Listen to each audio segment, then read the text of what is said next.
அனைவருக்கும் ஆர்சிசியின் வணக்கங்கள். இன்று நாம் காந்தவியல் மற்றும் மின்காந்தவியல் பற்றி பார்க்க உள்ளோம். அதற்கு முன் எங்கள் சேனலை சப்ஸ்கிரைப் பண்ணாத நண்பர்கள் சப்ஸ்கிரைப் பண்ணுங்க.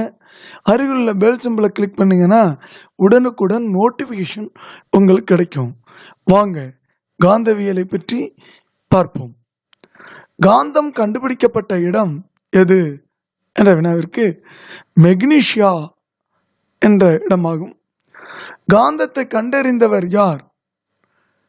மாக்னஸ்ங்கிற சீனர். காந்தம் எந்த திசையை நோக்கி செயல்படும் பார்த்தீங்கன்னா வடக்கு தெற்கு நோக்கி செயல்படும். நம்மள்டே ஒரு காந்தம் கிடைக்குதுன்னா அதை ஒரு நூலில் கட்டி தொங்க விட்டோம்னா அது நிச்சயமா வடக்கு தெற்காக தான் நிற்கும்.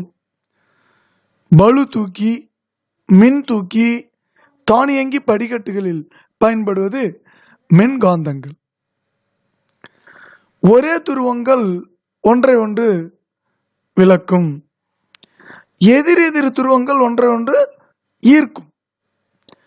எந்த தொடர்வண்டியில் சக்கரம் கிடையாதுன்னா மின்காந்த தொடர்வண்டியில சக்கரம் கிடையாது. காந்தத்தை சுற்றி காந்த விசை உணரப்படும் பகுதியின் பெயர் என்ன?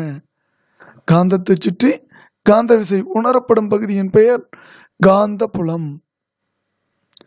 காந்தப்புல கோடுகள் எந்த முனையில் தொடங்கி எந்த முனையில் முடியும்? தென்முனையில தொடங்கி வடமுனையில முடியும். காந்தப்புல கோடுகள் ஒன்றை ஒன்று வெட்டி கொள்ளாது. காந்தத்தை வெப்பப்படுத்தணும்னா அது தன் காந்தத்தன்மையை இழக்கும். காந்த பொருள் தன் காந்தத்தன்மையை இழக்கும் வெப்பநிலையோட பேரு கியூரி புள்ளின்னு சொல்லுவாங்க. இந்த கியூரி புள்ளி ஒவ்வொரு பொருளுக்கும் ஒவ்வொரு வெப்பநிலை உடையது. இரும்பின் கியூரி புள்ளி யாது? 780 டிகிரி செல்சியஸ். நிக்கலின் கியூரி புள்ளி யாதுன்னா 360 டிகிரி செல்சியஸ். கோபால்டின் கியூரி புள்ளி எதுனா 1090 டிகிரி செல்சியஸ். அடுத்து பிளம்மிங்கின் இடக்கை விதி மற்றும் பிளம்மிங்கின் வழக்கை விதின்னு ரெண்டு விதி மிக மிக முக்கியமானது. இதை வச்சுதான் மின் மோட்டாரும் ஜெனரேட்டரும் இயங்குது. எனவே மிக முக்கியமான விதிகள் இது ரெண்டு.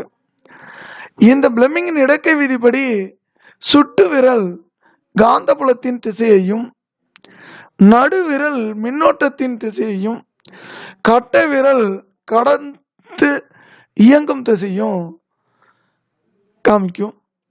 ஸோ அப்போ நம்ம விரலை சுட்டு விரல், நடுவிரல், கட்டை விரல் மூன்றையும் ஒன்றுக்கொண்டு செங்குத்தாக வைத்துக்கொள்ள வேண்டும். அவ்வாறு செய்தோம்னா இந்த பிளம்மிங் இடக்கை விதியை எளிமையாக புரிஞ்சுக்கலாம். அதே கையை வலக்கையில் பிளம்மிங்கின் வழக்கை விதிப்படியில் என்னன்னா சுட்டு விரல் காந்தப்புலத்தின் திசை, நடுவிரல் தூண்டு மின்னோட்டத்தின் திசை, கட்டை விரல் கடத்து இயங்கும் திசை. அடுத்தது மின்னியற்றி ஜெனரேட்டர் விதி எனப்படுவது எதுன்னா பிளம்மிங்கின் வழக்கை விதி தான் ஜெனரேட்டர் விதி அல்லது மின்னியற்றி விதி எனப்படும். மின்னாற்றலை எந்திர ஆற்றலாக மாற்றும் கருவி எது? மின் மோட்டார். மின்காந்த தூண்டலை கண்டறிந்தவர் யாருன்னா பாரடி. எந்திர ஆற்றலை மின்னாற்றலாக மாற்றும் கருவி எதுனா மின்னியற்றி. காந்த ஊசியின் முனை எப்போதும் எந்த திசையை நோக்கி இருக்கும்? வடக்கு தெற்காக நிற்கும்.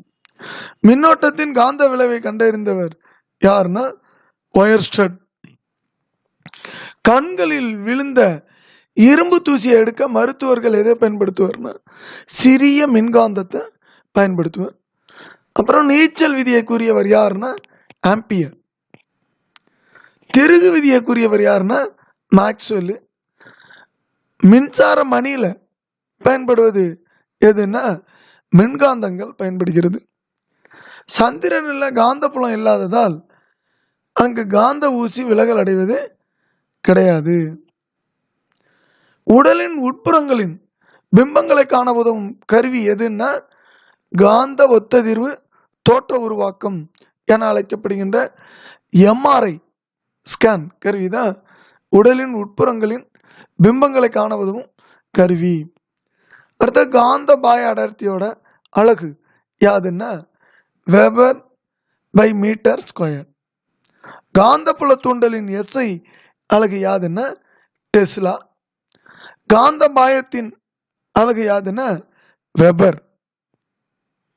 புவிகாந்த உருப்பதித்தல் என்னும் முறையை கையாளும் விலங்கு எதுன்னா லார்ஜர் ஹெட் கடலாமை. இந்த கடலாமையில ஒரு சிறப்பம்சம் என்னன்னா அது எங்க பிறந்ததோ அதே ஊர்ல வந்து திரும்பவும் அது முட்டையிடுவதற்கு வரும். இத ஆய்வாளர்கள் ஆய்வு பண்ணி பார்த்ததுல அதுல உடல் பகுதியில புவிகாந்த உருப்பதித்தல் என்கிற ஒரு அமைப்பு செயல்பட்டு அது எங்க பிறந்ததோ அதே கடல் பகுதிக்கு திரும்பவும் அதை அழைத்து வருவதாக கண்டறியப்பட்டுள்ளது. அந்த ஆமையின் பெயர் லார்ஜர் ஹெட் கடலாமை. காந்தபுலமானது காற்றில் மட்டுமல்ல அனைத்து வகையான பொருள்களிலும் ஊடுருவி செல்லக்கூடியது. கடல்ல திசை காட்டியா பயன்படுது எதுன்னா காந்த ஊசிகளை வச்சுதான் திசை காட்டி அந்த காலத்துல வந்திருக்காங்க. அடுத்தது மின் மாற்றி. குறைந்த மின்னழுத்தத்தை உயர் மின்னழுத்தமாகவும் உயர் மின்னழுத்தத்தை குறை மின்னழுத்தமாக மாற்றும் கருவி ஏதோ அதுதான் மின்மாற்றின்னு பேரு. குறைந்த மின்னழுத்தத்தை உயர் மின்னழுத்தமாக மாற்றக்கூடியது ஏற்று மின்மாற்றின்னு பேரு. இதுல உள்ளீடு மின்னழுத்தம் அதாவது இன்புட்டு வோல்ட் எவ்வளவு இருக்குன்னா 110 120 கொடுப்பாங்க. அவுட்புட் எவ்வளவு வரும்னா 220 240 வோல்ட் கிடைக்கும். இதுதான் ஏற்று மின்மாற்றி என்ன பேரு. இன்னும் வந்து பாத்தீங்கன்னா இந்த மின் அழுத்தம் கொடுக்கக்கூடிய அளவு செகண்டரியில அதிகமாகவும் பிரைமரியில குறைவாகவும் இருக்கும். அதான் விஎஸ் கிரேட்டர் தென் விபி கொடுத்திருக்காங்க. அதே அந்த கம்பி சுற்றுகள் அந்த மின்மாற்றியில் சுற்றக்கூடியதோட எண்ணிக்கை வந்து பார்த்தீங்கன்னா செகண்டரி இல்லை வந்து என்எஸ்ங்கிறதுல அதிகமாகவும் பிரைமரியில் குறைவாகவும் சுற்றப்பட்டிருக்கும். அதை தான் கீழே என்எஸ் கிரேட்டர் தென் என்பின்னு கொடுத்துருக்காங்க. அடுத்து இறங்கு மின்மாற்றி அதாவது தாழ்வடுக்கு மின்மாற்றின்னு பேர். உள்ளீடு மின்னழுத்தம் 220 to 240 வோல்ட் கொடுப்பாங்க. அது வெளியில எவ்வளவு வெளியீடு மின்னழுத்தம் வரும்னா 110 120 வோல்ட் வெளியில கிடைக்கும். இந்த இன்புட் மின்னழுத்தம் 220 to 240 வோல்ட்ல இருந்து குறைவாக 110 120 வோல்ட்டா குறையிறது தான் இறங்கு மின்மாற்றி. இங்க வந்து பாத்தீங்கன்னா அந்த செகண்டரியோட வோல்ட் லெஸ்ஸர் தென் விபி அதாவது பிரைமரி வோல்ட்டை விட குறைவாக இருக்கும். அதேமாரி செகண்டரியோட எண்ணிக்கை அந்த கம்பிச்சுருள்களோட எண்ணிக்கை பார்த்தீங்கன்னா பிரைமரியை விட குறைவாக இருக்கும். அதுதான் என்எஸ் லெஸ்ஸர் தென் என்பின்னு கொடுக்கப்பட்டிருக்காங்க.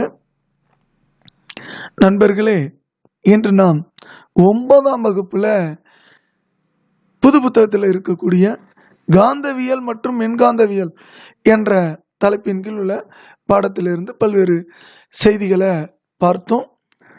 இந்த வினாக்கள் டிஎன்இபி கேங்மேன் பணிக்கும் மற்றும் குரூப் 4 குரூப் 2A போன்ற தேர்வுகளில் நிச்சயமாக வரக்கூடிய வினாக்கள் இதில் இடம்பெற்றுள்ளன. மேலும் எங்கள் சேனலை சப்ஸ்கிரைப் பண்ணாதவர்கள் சப்ஸ்கிரைப் பண்ணுங்க. அருகிலுள்ள பெல் சிம்பலை கிளிக் பண்ணீங்கன்னா உடனுக்குடன் நோட்டிஃபிகேஷன் கிடைக்கும்.